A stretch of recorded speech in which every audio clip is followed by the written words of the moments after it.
हर हर महादेव, घर घर महादेव। जय बाबा बैजनाथ, जय बाबा बैजनाथ। श्री शिव महापुराण। नमो नमः। हे नारद, वज्रांग की स्त्री को गर्भ धारण करते ही तीनों लोग कांपने लगे तथा संसार में अनेक प्रकार के उपद्रव होने लगे। बिजलियाँ गिरने लगी, भूकंप आने लगे। नदी सरोवर आदि का जल उछल उछल कर पर्वतों पर चढ़ने की चेष्टा करने लगा।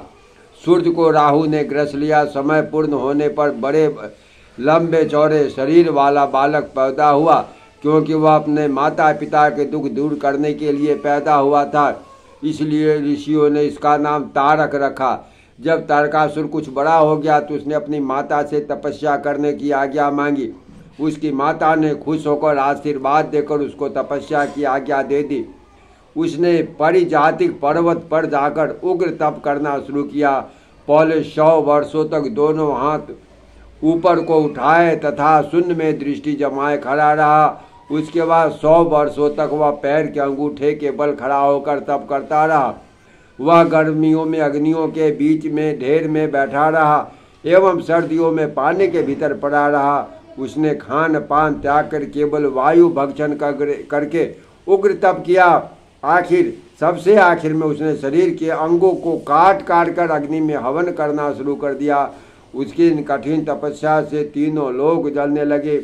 तीनों लोगों के इस प्रकार जलने से सभी देवता बहुत दुखी होकर मेरे पास आए तथा मुझसे पूछा, तीनों लोगों को जलने का क्या कारण है?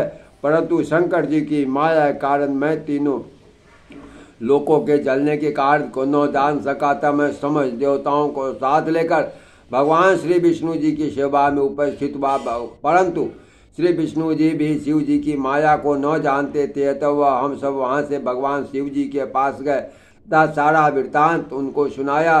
तब भगवान सदाशिव जी ने यह बताया कि तारकासुर के कठिन तपस्या के कारण तीनों लोगों की यह दशा हो रही, क्योंकि वह देवताओं को दुख देने के लिए तपस्या कर रहा है। इसलिए हम उसको वरदान देने में संकोच कर रहे हैं। ये नारद, भगवान सदाशिव जी की बात सुनकर समस्त देवताओं ने उनसे प्रार्थना की, हे प्रभु, आप शीघ्रता तारक के पास जाकर उसको वरदान दीजिए। आपके वरदान द्वारा वह हमें इतनी जल्दी न मार सकेगा जितना कि उसके उग्र तप की अग्नि तीनों लोगों को जलाकर भस्म कर डालेगी। यह सुनकर भगवान सदाशिव जी ने देवताओं से पूछा, तुम लोगों में क्या कोई ऐसा नहीं है जो तारकासुर की तपस्या भंग कर सके? भगवान शिव शंकर जी की बात सुनकर श्री विष्णु जी ने अहंकार में भरकर कहा, निसंदेह मैं तारकासुर की तपस्या को भंग कर सकता हूँ। इस पर भगवान श्री सदाशिव जी ने आदेश दिया तथा विष्णु जी मोहिन रूप धारण करके तारकासुर के पास गए। भगवान श्री विष्णु जी के मोहिन रूप का प्रभाव कुछ भी न पड़ा और भगवान श्री विष्णु जी वापस लौट आए। हे नारद, भगवान सदाशिव जी की माया का ध्यान करो, कितनी प्रबल है, जो भगवान श्री विष्णु जी शिव भक्त तारक को चलायमान नहीं कर सके, वह भला भगवान सदाशिव जी को कैसे जीत सकते हैं?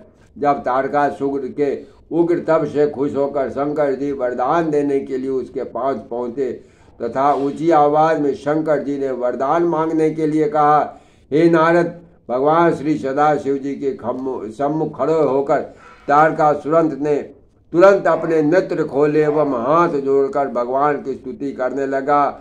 उसके बाद श्री सदाशिव जी से यह वरदान मांगा, आपके चलाए हुए शस्त्र से ही मेरी मृत्यु हो तथा किसी प्रकार भी मेरी मृत्यु न हो एवं करोड़ों वर्ष तक मैं इस लोक में राज करूं।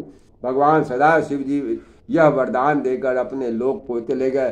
प्रेम से बोलिए श्री शंकर भगवान की जय, माता पार्वती की जय, स्थान देवता की जय, ग्राम देवता की जय, कुल देवी देवता की जय, इष्ट देवता की जय, माता पिता के चरण कमलों की जय।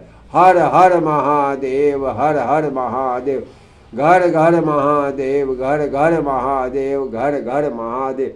जय शिव शंकर भोलेनाथ, जय बाबा बैजनाथ, जय जय जय श्री सीताराम, जय श्री सीताराम, जय जय जय श्री सीता।